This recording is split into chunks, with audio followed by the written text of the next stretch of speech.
Hello, it's Yasmin again with that IT show.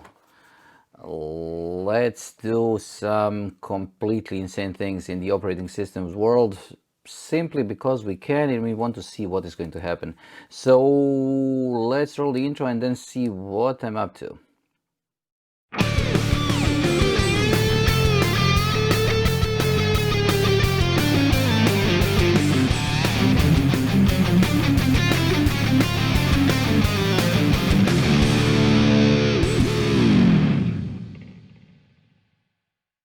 Hi there everybody, Veteran is still offline and I decided to do a little bit of fooling around with the operating systems. The reason is that I was talking to Veteran a couple of days ago and I have an idea, or I had an idea to see what would happen if we completely overdo the resources in different operating systems. So what my initial thing was, we were talking something about visualization, and we were basically talking about snapshotting. Snapshotting means that you can create a snapshot of your virtual machine by capturing what the state of the machine was in a particular moment in time, and then you can use this snapshot to return the machine to the point when you actually did the snapshot. So basically like a save game but for virtual machines. Now, the reason why I was interested in this is that I found an article, or more or less mention of this in a post on, I think, Twitter. And basically it said that you can do up to 64 snapshots under an environment unless you have more than 64 disks. Then the number drops, and then when you go over 256 disks, the number drops even more. So I said, wait, what would happen if I actually had 256 disks on my machine? So how is the operating system going to handle having a huge number of hard drives connected, and what are going to be the consequences of it? So, for example, what is Windows going to do when it runs out of names for the hard drives? How the Linux is going to name the drives if the number becomes greater than the number of letters that it has? So I'm going to try to go through the extremes of what can be done in storage on a particular virtual machine, and I'm going to see what are going to be the repercussions on the operating system. Now, this starts innocently enough. I'm installing a virtual machine named WinTest. It's going to be Windows 10. And I'm just going to let it run, and I'm going to let it configure itself. While I'm doing this, I also have a pretty innocent server booted up here. I'm going to open it in a different window so that you can actually see better. So this is a regular Linux server. If I do list block devices, you can see that I already have some drives here. It has drives connected up to the drive K.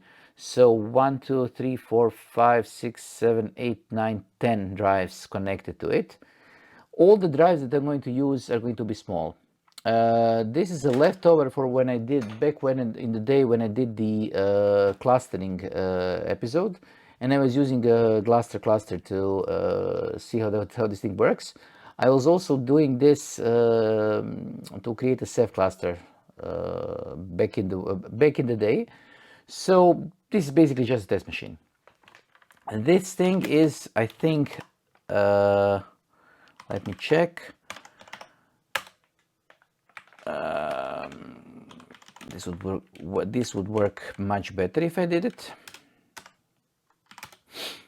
So this is a CenterStream 9 machine, pretty regular configuration, but I don't care about the configuration itself. I'm just right now interested in what the disks are. So There are two ways that we are going to follow this on the Linux machine. We are going to do it through here, and we are also going to do it by using the cockpit. So I'm going to connect to this thing and also using the cockpit. So I'm going to go with port 9090, and I'm going to walk you through different things that you need to know when you are configuring machines. So, for example, if you're new to Linux, Cockpit is a remote administration tool that can be used through the web. The reason why it is being used more and more is because it is extremely easy to use. You're going to see it. I already did something on this in another video, but the thing about Cockpit itself is that it enables you to first connect to either one or multiple servers through the web browser. And the second thing is that it enables you to do most useful tasks easily through the web interface without ever going into the SSH.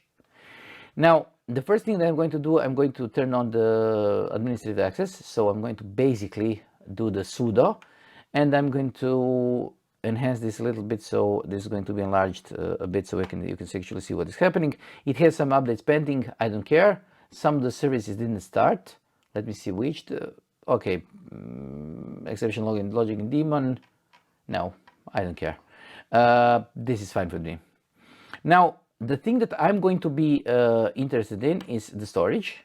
So the storage should be showing me all the hard drives that are here, and it should be showing me all the logs connected to the storage. I'm interested in the hard drives because what this thing enables me to do is I can manipulate disks from here, so I can format it, create partition tables and so on. So this is an interesting thing when you need to do a quick run through on some disk, create a partition, create something, and this is a pretty useful tool. You can also open the terminal from here, but I'm more inclined to do it using my regular terminal that I always use. Shout out to Mobile Xterm people who actually make the best SSH slash X terminal for the Windows. The X point, having used Wayland and everything else, is no longer a selling point, but this is one of the best remote connection tools that exist on Windows, nevertheless. Okay, so basically this is a regular Linux machine. Now let me see what is happening in the other window. If are my machines already ready? So I don't have this is a test setup, so I don't have the Proxmox license for this, but okay, Windows is booting, fine. So I have something resembling Windows boot. This is in a separate window, so we can also take a look at it. Now, let me go through the serious part of this thing. Imagine you are running a virtual machine and you want to do something insane like connecting 256 drives to it. You are not going to do it through the web interface. Either in Proxmox or in anything else, connecting 256 disks is going to take you minutes, if not hours. So what I'm going to do, I'm going to go with something entirely different, and I'm going to go with using ChatGPT, of course, to go and create some scripts, and I'm going to use those to go through what we usually normally do in a case like this. So if I wanted to connect multiple drives to a single machine, or connect multiple drives to multiple machines, or even create connect a single drive to multiple machines, I would probably do it using the scripting. Now, the reason I already opened ChatGPT is because, let's be completely honest, scripting in Linux, if you know what you're doing, is going to take you 20 minutes or so to relearn the commands and to quickly go through different switches that you need to attach a single disk, to create a single disk, and so on. Using some tool like ChatGPT or Gemini or whatever the LLM of choice is going to save you an enormous amount of time. I'm not afraid to say that I'm using ChatGPT all the time, and the reason why I'm using it is not simply because I'm lazy, because actually it saves time. Specifically, it saves time when you need to do a lot of things with a huge amount of data, and you need to get this data from one point to the other. For example, yesterday I was doing a configuration of something, and I needed to create an XML file describing a particular configuration, or maybe it was a JSON, whatever, but it was a structured file that required me to input a configuration into a particular application. It was much easier to actually use the voice configuration on the voice option in ChatGPT, describe the system that I was trying to create, and then it actually used my spoken description to create an XML file for the starting point for the configuration. So it took me maybe 10 minutes to describe the system. The system itself was created in, or the XML file was created in what, 30 seconds or so, and I had a starting point. Instead of trying to relearn the structure, instead of trying to relearn the different switches and config variables that I need to put into it, ChatGPT just saved me time. So don't be afraid to use it, but check what it's trying to do to you. Now, while this thing is happening, let's see what I need to do. Basically, I want to grab my two servers, this one, so server 1, and WinTest, so these two. Go to the hardware tab, and I want to add multiple disks. Now, let's make sure that we are doing one thing correctly, and let's just check if the disk is going to be able to be used by a particular by the particular operating system. And this could be one thing that we need to pay attention to. So when we are trying to add a drive, so if I add a hard drive, I can use either IDE, SATA, virtual I/O block, or SCSI. In Windows, either IDE or SATA is going to be, it will have the driver by default, so it's going to be able to be connected by default. The SCSI is going to require additional drivers. The Windows, once it boots, is able to provide those drivers for the Proximus or for the virtual environment, but you're going to unable to be boot. You're not going to be able to be boot from either SCSI or virtual I/O block devices, because the Windows, while installing, will not see those.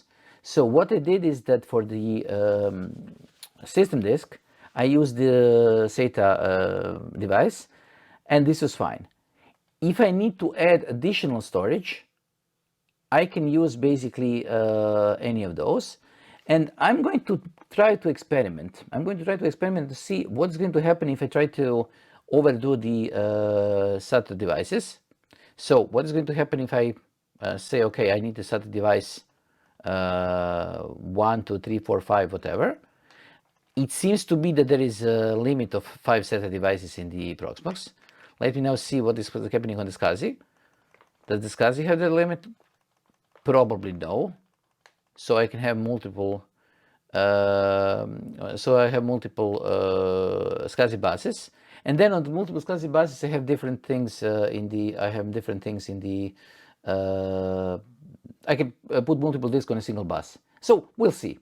I have zero idea, or I don't remember how the configuration actually works, because I never tried to do this before. This is just going to be something that I'm trying one off, and I'm filming this in particular because I want you to not only see what is going to be the end result, but also to follow me on my journey. This is just a thing that I do. I don't care, this is just an experiment, and you should sometimes just try to do stupid things because they're stupid, and you might learn something. In Linux, the things are much easier. because it supports the SCSI out of the box, and the SCSI actually works. So I already have 10, so from 0 to 9 SCSI drives connected to the server.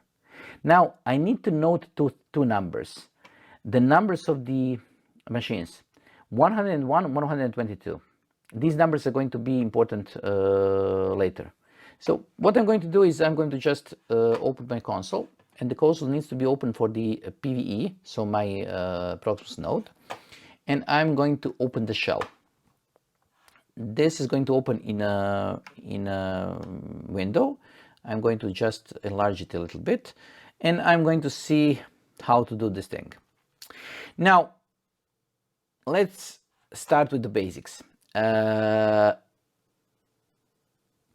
Proxmox is basically a graphical user interface for KVM. And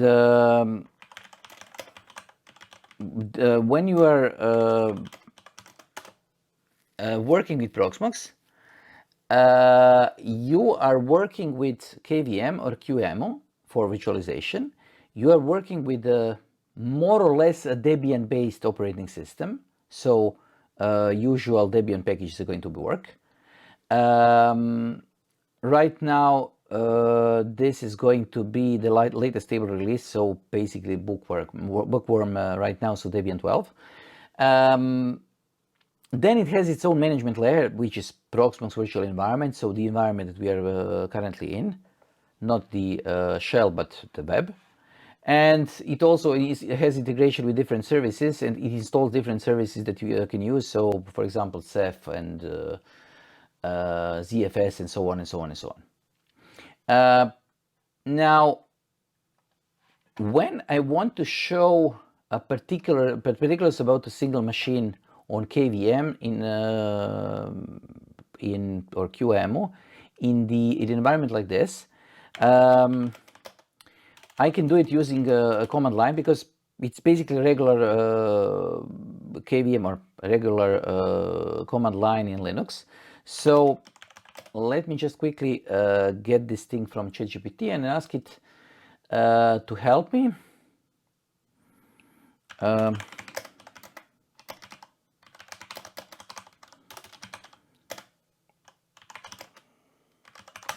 Okay, I just asked to help me with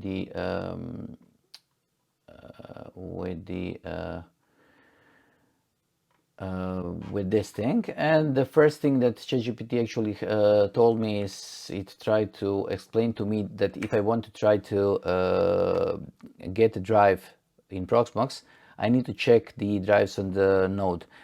This is of no use to me, because these are the drives in my Proxmox machine, but these are not the drives in the virtual machine. So I need to do something else. So in a VM on Proxmox,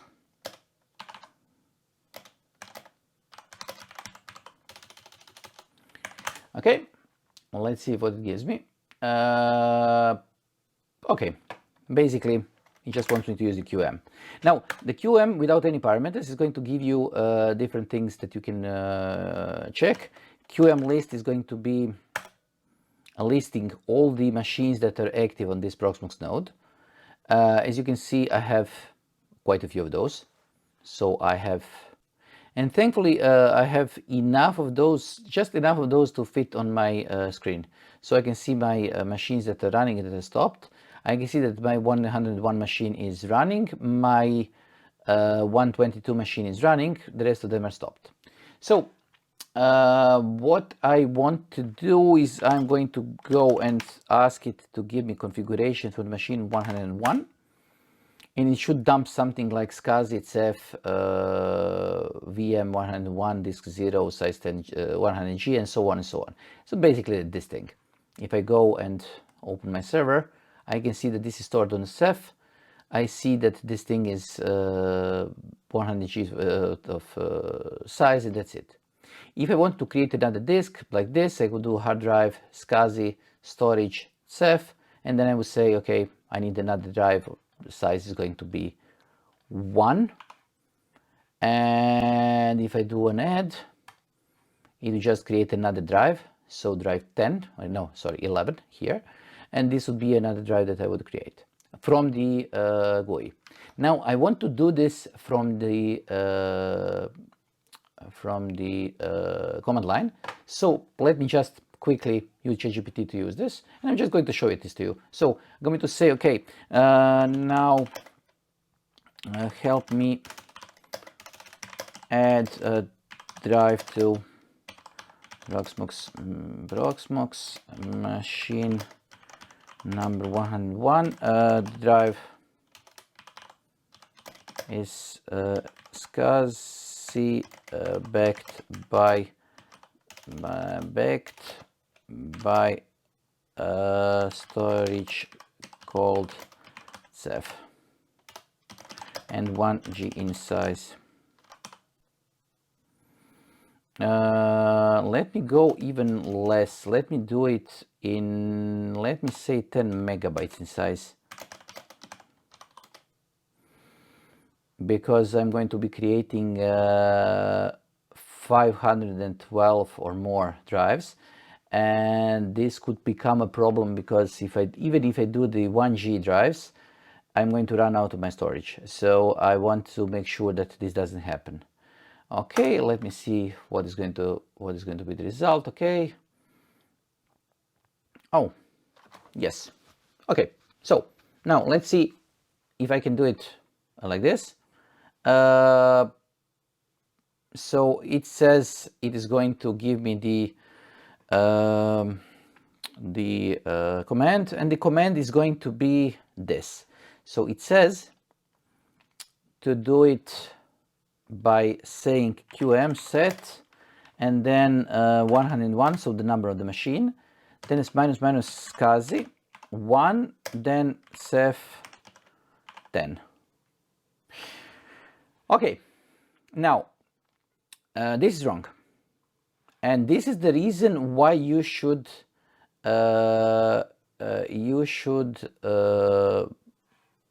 think about what you're doing. The thing is that the reason why this is wrong, and I'm going to give it the postfix so it knows that this is megabytes, but why this is wrong is because I'm using the SCSI 1. And if I try to do this, it's going to say I can, okay, unable to parse the verb, the volume name 10, but the thing is that it also has a problem because the oh, great. Let me just see what it installed. It actually was smarter than I thought it would be. And what it did, it created a drive, or it didn't create a drive. Yes, it created an unused drive. So what happened here is that it created an unused disk. Let me mount it. So let me say this edit SCSI add this one, and then let me edit SCSI add this thing and see where the drive is. So I mounted 13, I mounted 1, but where is my small drive? I don't see it. Okay, anyways, we'll see what happens. The reason why I said that this is a problem is because I was asking it to add a drive named SCSI 1. Now, the SCSI 1 is is already taken. So 10G is already using the SCSI 1 drive. So I was expecting this thing to fail. It didn't, because obviously it was smarter than me. But let me try to do another thing, and let me just redo this thing. So created disk 14. So okay, it is smarter than I thought it would be. It is creating disks that are sized 10G, and the second thing is that the drives that are being created are directly being created on the SCSI interface, but are not but they have they are not getting attached. So they're just being created, they're not being attached, and then I need to attach them. So what I'm going to tell the ChatGPT is that I have a problem. So there are two problems right now. First, drive is 10G, not 10M, and it gets created, but not attached. And see what it does for me. Okay, thanks for getting this. Okay, it won't create it. 10 GB is not 10 megabytes. Okay, you just need to explicitly attach it. So, okay, create and attach in one step. It says the same thing basically again. And if you see an orphan disk, you can test it. Now I'm going to ask ChatGPT, okay, you made a problem, you created a problem. What if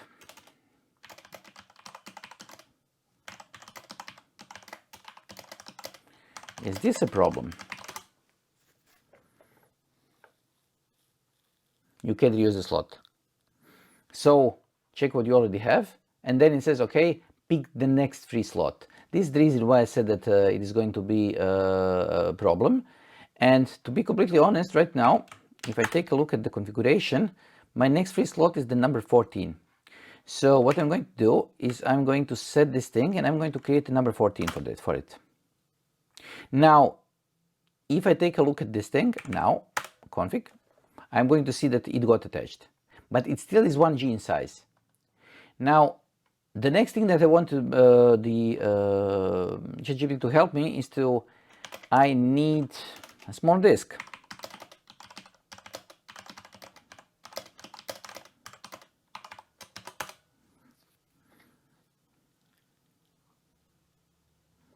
Okay, and then it tells me, okay, you can attach it, save 10M.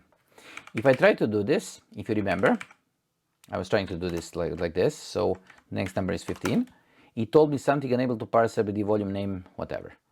So I'm going to replicate this and set it throws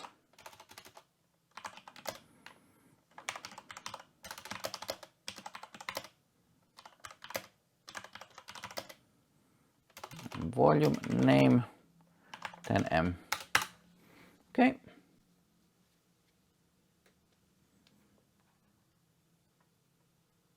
Okay. So only says in gigabytes when creating a QM set. I cannot tell it, but then I could do it in a different way. So what I can actually do is create a volume manually, and then I can attach it later. Now, let me see if this thing works. I'm working on Ceph, so there is a volume involved. So I need to tell the Ceph to create the disk for me. So disk is going to look something like this. There's going to be a disk named, where is my unused? So Ceph, and then there's going to be a disk here. And I'm going to create an RBD. So I'm going to tell Ceph that I want to create in a volume, I want to create something. I'm going to create VM 101 disk, and then I'm going to say disk 14 is used, this 15 is used, let's call it 16, because what I did is I used different IDs for different disks, so this is going to be it. Let's stick with the VM number disk number, okay, and size is going to be hopefully 10 megabytes, and pool is going to be Ceph. Okay, does it work? Yes. Now, what I can do then, I can say QM set, and I'm going to attach to the --SCSI, what is the next number? 15. I'm going to attach the disk numbered Ceph VM. Let me see if it's able to auto complete. No. 101 disk 16. Okay. Yes. Now let's do the config. Did it do what I wanted to do? Yes. So basically a win. I have created a disk. I need to then attach it to the drive. Let's see what happened in my virtual machine. So I'm going to switch over to my virtual machine and see what happened there. Hopefully those block devices are showing up. So I have filled my name up to the letter P. So OP, so QR and so on after this. Now I could do this one by one, but obviously I don't want to do this. So let's talk to the ChatGPT and try to automate this thing. Create me a always ask it for a one-liner or a script, because if it's possible, it's going to create a one-line command to do this thing. And then describe what you want to do.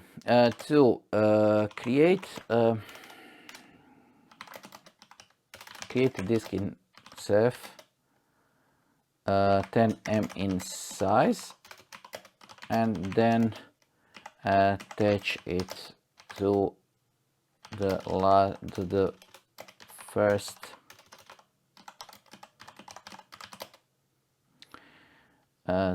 available index.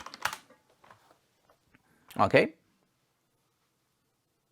So now I have a one-liner that should be working like this.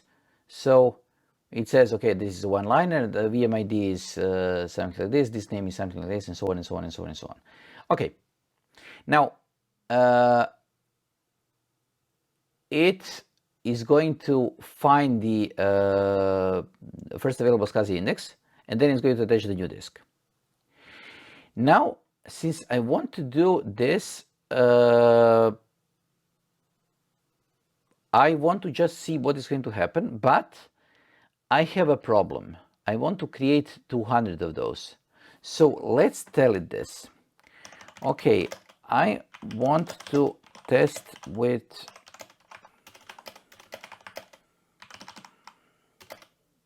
attached.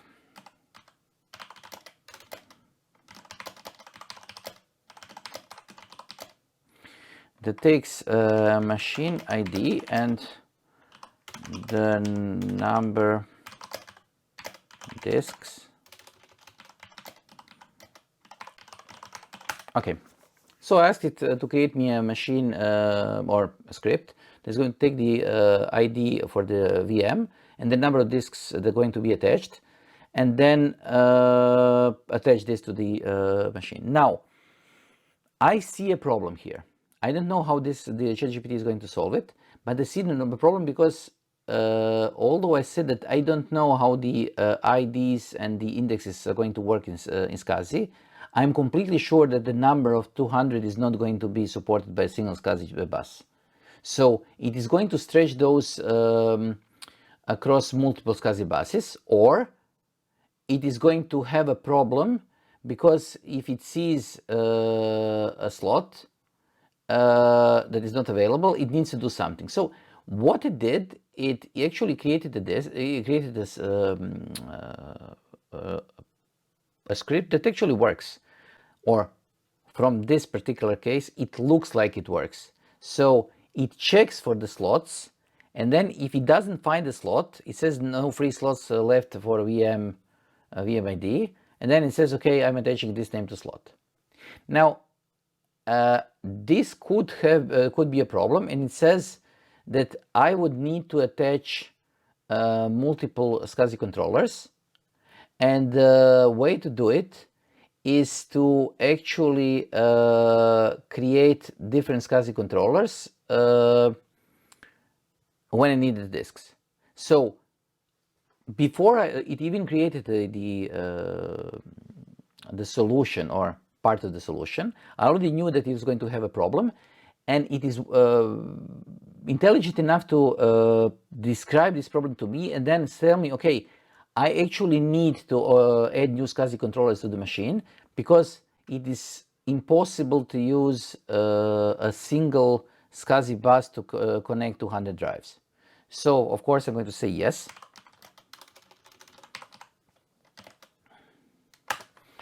And then I'm going to get another script, hopefully. And this one should be closer to what I'm looking for. So it is going to create a drive. If the slot is, there are no more SCSI slots left, then it says if the slot number is higher than 30, then it creates a new controller, or it tries to see if there is going to be a controller that exists. And then it sets the controller as it's trying to attach to this controller. Now, the thing is that I don't see where it tries to connect to different controllers, but let me just check if this thing works. Okay, this 32 slot 31 trigger setting controller 1 and so on and so on. Okay. Okay, 2 gigabytes of raw usage in Ceph. This is going to be a problem. Now it says not all guest operating systems are going to handle 200 block devices gracefully. VM bot performance may be affected. This is an understatement because it is going to check all the attached devices. This could take a while. And it says that I'm basically wasting time in Ceph, but this is basically what I want to do. So I want to check this thing. So let's try if this thing works, and let's see what needs to be done to fix this thing. Now, I don't know if the copy paste is going to work. What I'm going to do is I'm just going to say, okay, nano, if it works, yes.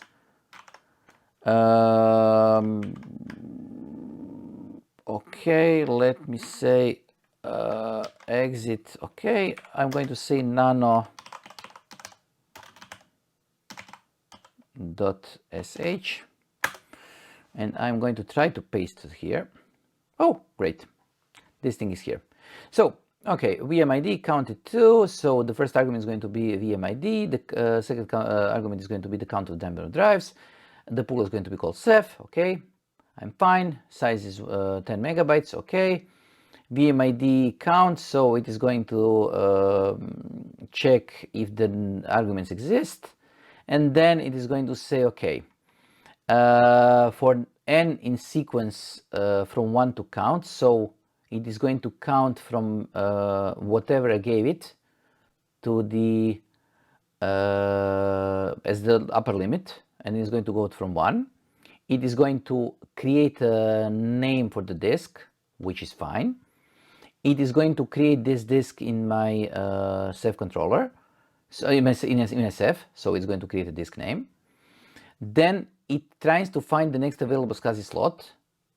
It says, okay, if the slot is in for one from I in sequence from 0 to 255, so basically it is trying to search for drives, and it is trying to search for 255 SCSI devices. And then it says, if it finds a slot, or the slot does not exist, there are no free slots left, and then it needs to ensure that the controller exists, then it's going to attach this disk name as SCSI slot, which is fine.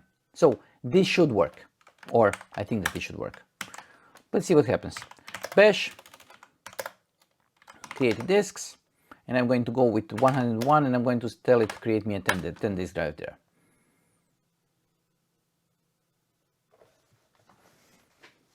Let's see if this thing works. Okay, it is attaching, it is doing the things that I was expecting it to do. So it actually understood that the next free drive or the next free slot is 16, 17 and so on. So this should be filling up to the number 25 is going to be the last disk. So I'm just attaching drives. Now I can follow this thing here because my drives are, the number of drives in my virtual machine is increasing. So I'm showing the drive SDT and so on and so on. So far so good. This works. This is going to be fine. Let's see while this thing is running, let's see what is happening on my machine here. So 5 drives, that's it. Okay. Anyway, I managed to add additional 10 drives. This is as far as I'm going to go right now, because what I want to do is I want to let it connect 10 drives, and then I want to let it connect another 10 drives. The reason being, this is going to push me over the limit. The last drive that this is going to connect is going to be the drive X, Y, and probably Z. I didn't plan this in advance. I wasn't calculating, but let's see what is going to happen. So this is 1, 2, 3, 4, 5, 6, 7, 8, 9, 10. So this is the 10th device. And this is the Y.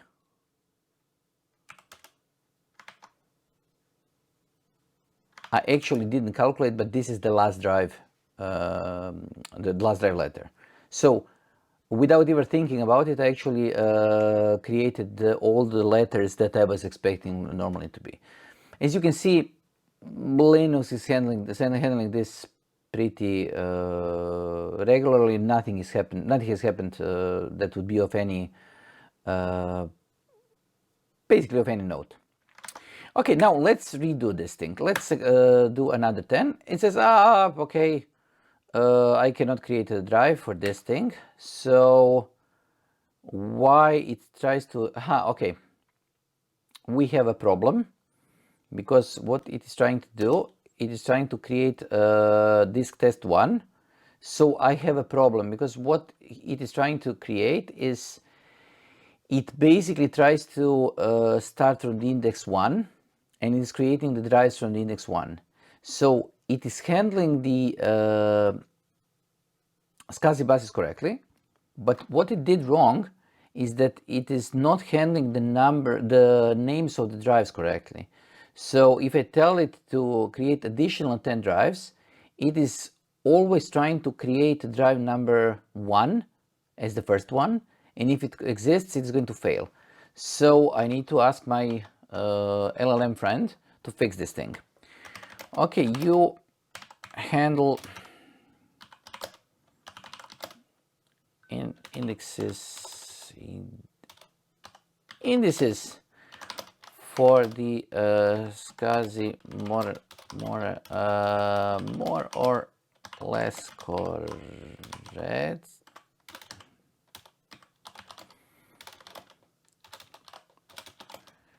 But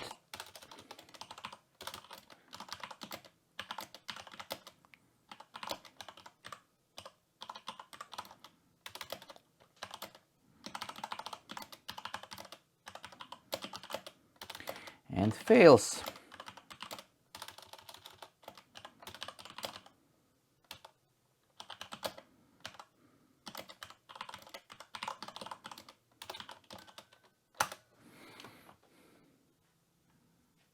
Okay. So there are two different approaches to this thing. One would be to enumerate the indexes and to see what can happen. The second approach would be to create a small hash or a name that would more or less just change the ID. So let's see what his idea of solution is, because I don't want to think about this thing. So I'm going to create disks1.sh. I'm going to say paste. I'm going to write it, and then I'm going to check what it did.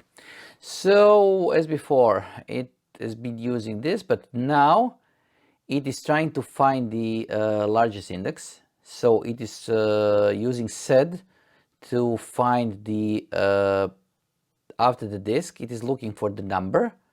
Then it says, okay, this is going to be my starting index. And then it is going to probably run the yes, so it adds the index it just found out to the number that I inputted. So basically what it does is, if I tell it to create 10 disks, It's going to find the highest available index of the disk already existing, and then it's going to add 10 to this. So this is completely fine. Let's see. Let's say once again bash. I'm going to use the new version 101. Okay, fine. Now it knows that it needs to create additional disk 17, and then it needs to attach it to the SCSI under the number of SCSI 26, if I see correctly here. Yes, 26, 27, and so on. Let's see what happened here. Now, I'm old enough to know that this is going to happen. So what happened is that actually Linux uses a pretty simple solution. It just uses two letters. So you have probably never seen SDAA, but if you're using more than 26 disks, so if your Linux sees more than the number of letters in the English alphabet, it is simply going to go and say, okay, I have run out of letters. Let me just start from AA, AB, AC, and so on.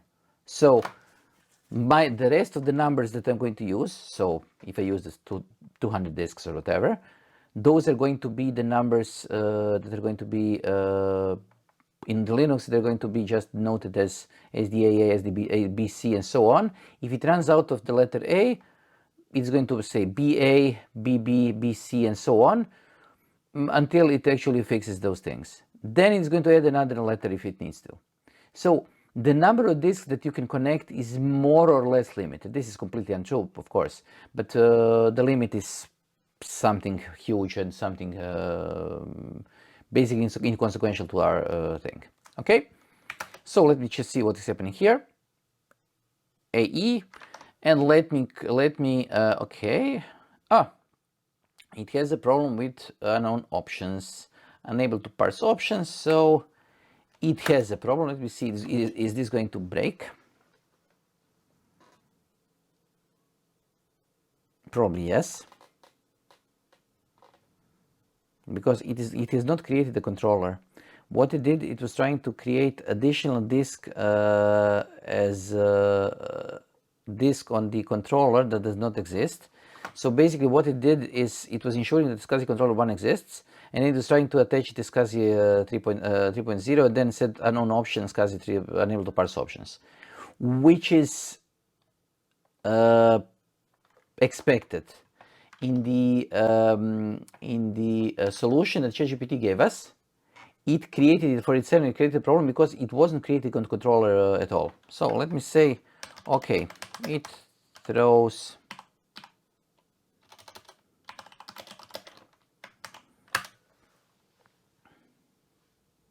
I oversimplified how Proximus handles hexa controllers. You can just SCSI a device expect to create a controller. Okay. Oh, it is being introspective. My earlier script hit the parser error because it's not valid key. So if you want to handle this, stick with one controller if possible, which obviously it's not possible because one controller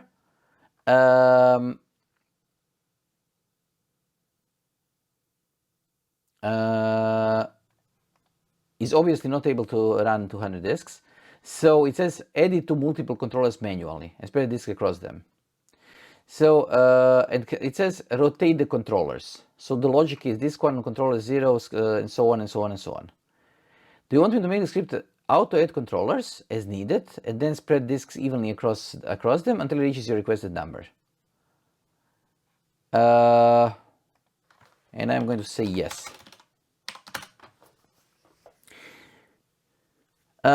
This is obviously going to fail in a different way, but this is the time when I say, okay, never trust the ChatGPT to create the script for you. I'm experimenting here and I'm doing the things that I'm doing here because A, I'm trying to save time, and B, I'm deliberately making errors. Don't run the scripts that ChatGPT gave you unless you actually know what they're doing. And also do not believe that all things that are inside the script are completely okay. Now, also note one more thing. If you take a look at the discussion that I had with it, it says, if you want to handle disks, stick with one controller if possible. This is obviously complete nonsense.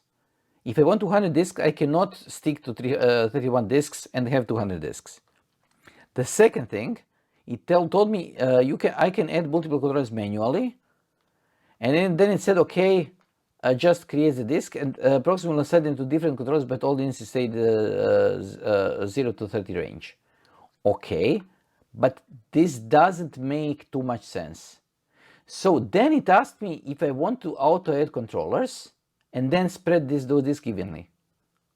Okay, this is what I want to do. So let's see what it came up with. Okay. Let's create another new script. This one is going to be create disk 2. I'm going to paste into it. And this is going to be VMID 1, 2, and so on, and so on, and so on, and so on. Okay. Let me quickly check. The easiest way to check if the script that it actually makes sense is not to look at this at the loops, not to look at the variables, but to look at the actual commands being executed. For example, echo, I don't care. Grep, more or less, read only, I don't care. Echo, I don't care. Now this command does something, so I need to understand what this thing does. So it says RBD create disk name size pool. Okay, what is the disk name? Disk name is going to be the disk number. Okay, I know that this number is going to be index plus the number that I gave it. So it is going to be safe, but I now know that this command that actually creates something is safe to run. Then I don't care about these things here. They're just doing something with variables. But then I go to echo, I don't care, but this is going to do something. QM set VMID and on and so on and so on and so on. So it tells me that it needs to create a controller if it doesn't find the controller that is looking for. So it is going to just create another controller and then it's going to attach a disk to a controller. This should work. I don't see any obvious problem, but then again, I only took 54-second look at this thing. Let's see. Bash create disks 2, and I'm going to go with 101, and then I'm going to tell it that I need, let's say, 10 disks. Okay. No luck. It is unable to parse the disk because it is trying to attach it to the virtual controller 0, and this controller does not exist, so this thing failed. Okay, let's reiterate. Let's see what happened on this thing. I have an idea, but let's see what the problem is. Now, the thing is that you're going to notice is that as we are going deeper and deeper into the what is stretching the usual things inside the controller and its usual things inside the disk, usual things inside the virtual machine, ChatGPT is making more and more errors. This is because ChatGPT is great at creating scripts that they have already been created. When you try to do something completely new, it is not that good. You need to pay attention to what it does. Okay, so it says, okay, it does not accept names. It only allows to, I mistakenly generated SCSI00. We need to treat the controller concept differently. There are separate indices for the controller. You can only use SCSI0 for SCSI30 for total of all controllers. But you still use SCSI0 keys when attaching disks. You can attach up to one disk. If you need more, then you must mix in SATA, IDE, or virtual IO. Now, this looks suspicious. Let me double check. And the way I'm going to double check this thing, I'm going to go through my server and I said, okay, I have an unused disk that I already created. Let's try to attach it to another controller. So I know that I have a SCSI controller connected, and my SCSI controller can be seen here. Let's say, okay, I want to add another drive. So I'm going to say my unused disk, edit. I'm going to attach it to SCSI, and it warns me that this device is already in use. Okay. So I cannot actually tell it to attach to the device because the device itself is already full. So I obviously need to do something with my controllers. So I have ran into a problem with the configuration. So my idea of 200 disks is not viable here. What can I do? I can attach 5 SATA drives. I can attach probably 2 EDA drives. I can attach, let's see what the number is for the virtual blocks devices, 15, and that's it. Now let's see if I can attach SCSI controller. Probably not. So basically right now I need to stop at the number of disks that are currently here. Okay, I have ran into a problem. Fine, I'm going to say that I'm fine with this, and I'm going to stop here because I'm running out of time and I want to check another thing. I want to check how the Windows is going to behave. So let's switch over to my Windows machine and let's see what is happening in my Windows machine, and I'm going to create another episode on how to solve this problem. So let's leave it at this. Let's go into Windows machine. Let's see how my Windows machine actually looks like. Okay, region United States. I'm going to lie and say yes because I just want this thing to run. So skip. You need to connect to the internet. Okay, let's see why it doesn't see the internet. Network devices VMBR 0. Let's see. Let's hope that this thing has the internet. Okay. Come on. I don't have internet. Okay. Continue with limited setup. I just want to finish this thing, so I need to. This is going to be a test without the password, and it's going to be a machine that is going to be used by the test. So, okay. I don't care. I'm just interested in one simple thing. And that one simple thing is I'm interested in seeing what is going to happen when I create more than 10 disks, or sorry, more than 30 disks.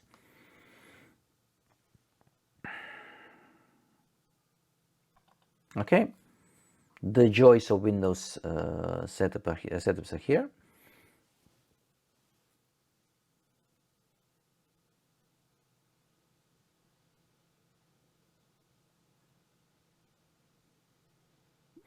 Now let's see. Let's quickly go through what I think should happen and what I believe should happen. So when I connect the first SCSI drive, the Windows should recognize the SCSI controller, and Windows should be able to recognize that it needs drivers, and it should automatically install the drivers. So I think that this part is going to be fine. So when I install the drives, and when I tell it, okay, I need the first SCSI drive, it's going to install the drivers for this drive. Then I'm going to go disks 10 at a time to see what is going to happen. So let's first see what the Windows sees. Here, let's open this thing and let's open the file manager, which I'm completely unaware where it exists. So here, okay. I completely forgot how to use the Windows, which is fine. Everything is fine. Okay, accessories. Is it possible that I'm unable to actually get the file manager to the yes, file explorer is here. Okay, fine. So I have this PC. This PC has the drive C. Okay, fine. This is the DVD drive containing my installation. Let me just quickly jump to my other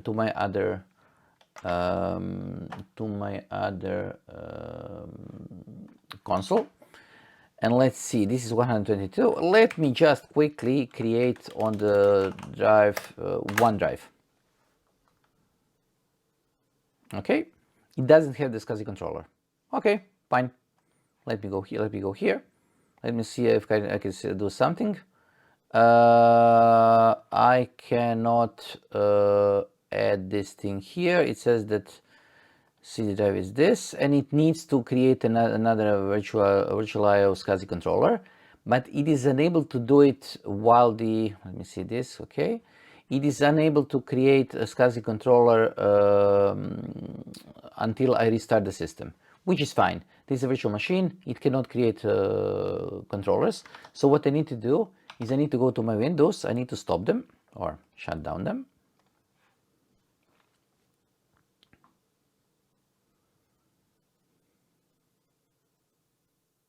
Let's wait for hopefully 10 seconds.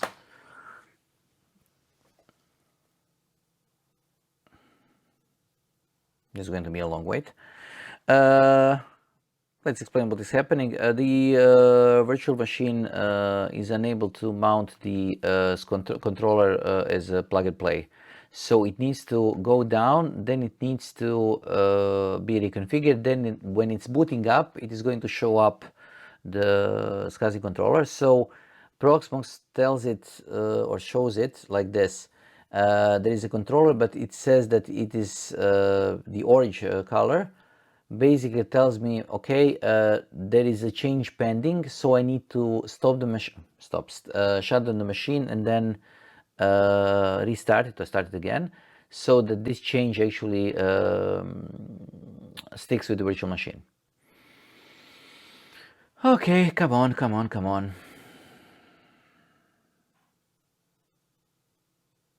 The thing is that we are not actually seeing here is that the Windows is actually doing something. So let me see what the traffic is. CPU usage is extremely high. Memory usage is high also. Disk I/O is happening, so it is actually shutting down and is probably doing the rest of the installation. So now it has finished. Now the hardware should be fine. So if I tell it, okay, SCSI controller type is going to be virtual SCSI, okay. And if I tell it to start, come on. Okay, it started and it created the virtual SCSI controller. So I'm fine. Let me switch over to my WinTest. Not this, like this, but like this. Okay, my Windows server have booted, and hopefully I now have my disk C and everything is fine. Let me just quickly go through my Proxmox console and retry and adding one disk. Okay, let's say that I want to the version that works. Okay, fine. Let me see if the disk is going to appear here. Probably not. And this is the reason why I need to open, create and format hard drive partitions. Now, this thing should be showing me the drive that is empty. So once the drive is attached, I should be able to see if there is a new drive connected. So I'm going to tell it, okay, rescan the disks or refresh and then rescan the disks. Disk is in process. Great. Let me go down. Does it see anything? No. Action. Rescan disk once again. No. Okay, let's see if the options are here. Sorry, the hardware. It has the SCSI controller connected. It has a 10M drive here. So the problem is obviously with the SCSI controller.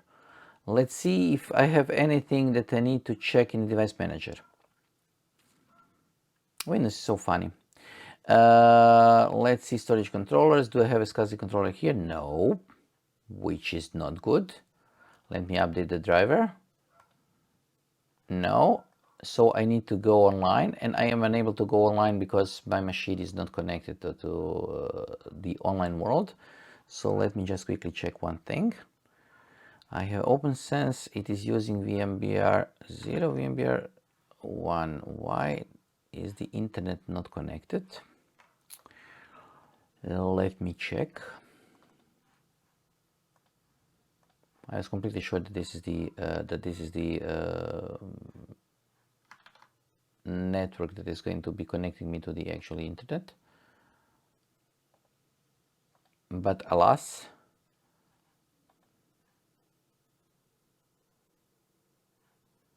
network connections, 0 points.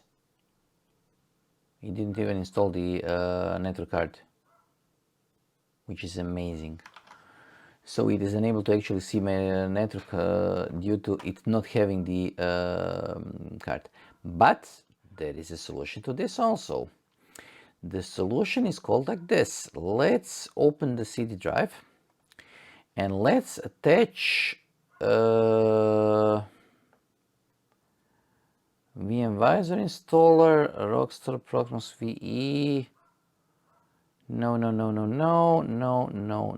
Let's say that I need Proxmox drivers. Let me just open another block and let me say I want to download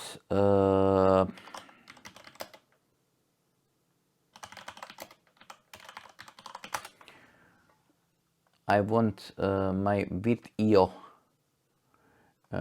drivers. So basically what I want to do is I want to download this thing.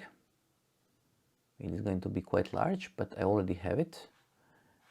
So what I want to do is I want to go to my ISO images. I want to go to upload. I want to select a file. I want to find the file called virt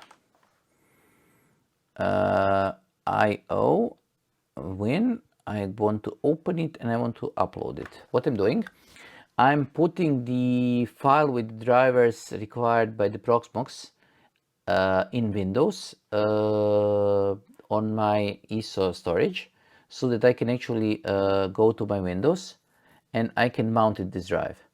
So what are these tools that I'm using? The idea is this. The devices that I have used as devices here are virtual devices. Windows does not actually know what these devices are, so it needs additional drivers. Those drivers are on this drive. So what I'm trying to do right now is I'm trying to tell it, okay, the PCI device that you're looking for is going to be on the drive that you just put in. So I'm going to go with the file explorer. I'm going to go to my PC, open the VirtIO driver, and I'm just going to start x64 version of the installer and tell it that I want to install it to finish. I'm going to just leave everything selected and say, okay, this is it. Yes, it should take probably under half a minute to install everything. And yes, it is able to see the internet. It is able to see now the internet is online because the network card has been connected. It is able to see, okay, finish. It is able to see my drive because my drive has been connected because the SCSI driver has been installed. So now my computer has another disk connected. I'm just going to quickly go and try to initialize it. Okay, if it works, yes, fine. New volume, yes, fine. Okay, assign it, quick format, yes, finish. And I should be seeing my drive E, which is going to be stupidly small in size, but it works. So I can see the drive E with 7 megabytes of free space.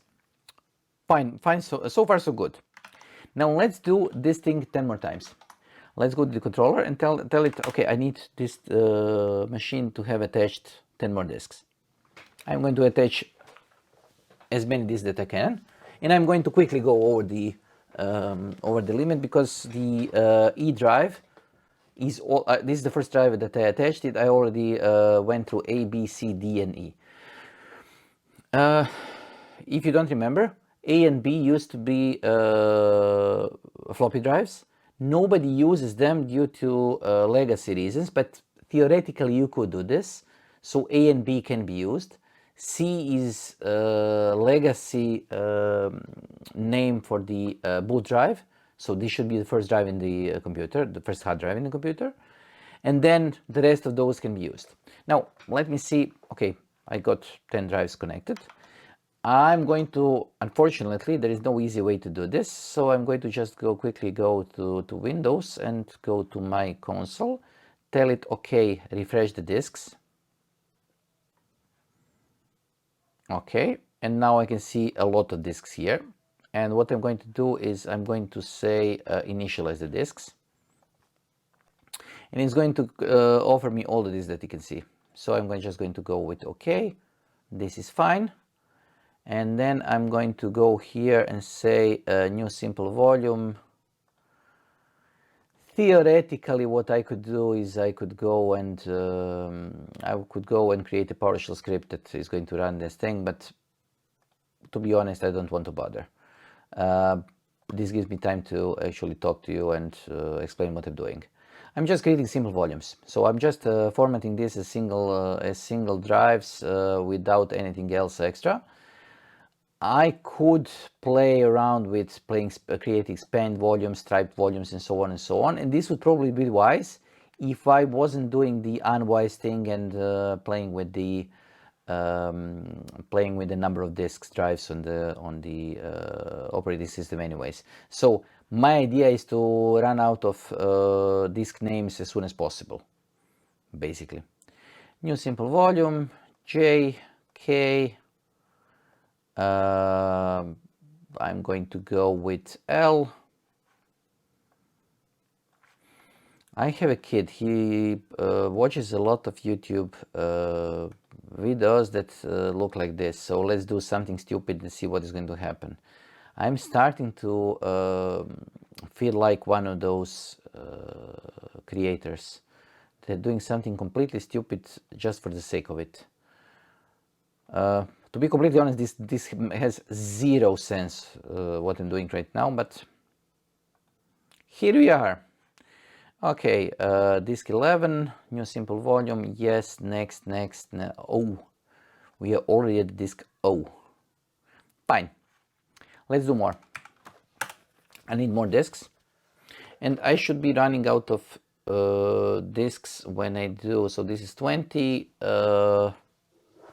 I should be able to create 10 more, or sorry, 20 more. But the thing is that I'm going to run out of disks as I create 12 or so. So the last disk that I have is the disk O, and it already looks a little bit stupid here, because you can see here this makes, as I said, zero sense, but it also looks stupid. While it's creating those things, let's initialize those, or let's wait for all of this to get created and then I'm going to initialize those. It's quicker.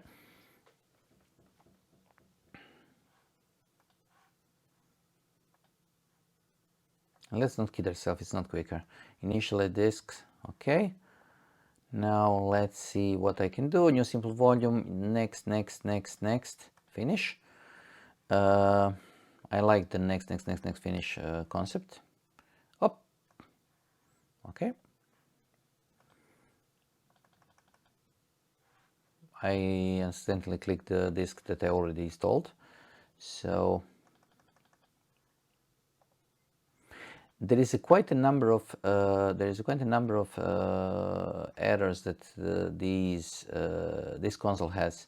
So this management console is not the smartest console that Windows has. I'm going to show you some of those in some of the probably is one of the next episodes, because what I'm doing here is I'm going to go through the edge cases in the development world and see what is going to happen. I usually don't have the time to experiment on these things, so this is a fine idea to just lose some time and see what happens. Nobody would be stupid enough to create a desktop version of operating system with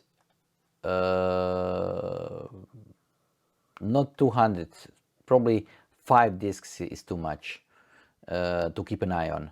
So I doubt that anybody would be stupid enough to actually do this thing, but here we are then. I also need to find out how to, in Proxmox, how to create additional SCSI controllers. This should be possible. Okay. I have come up to the letter Y. It is getting interesting. Let's do 10 more.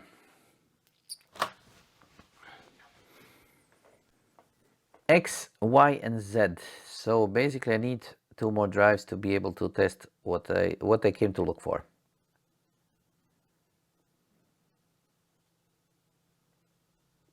Okay.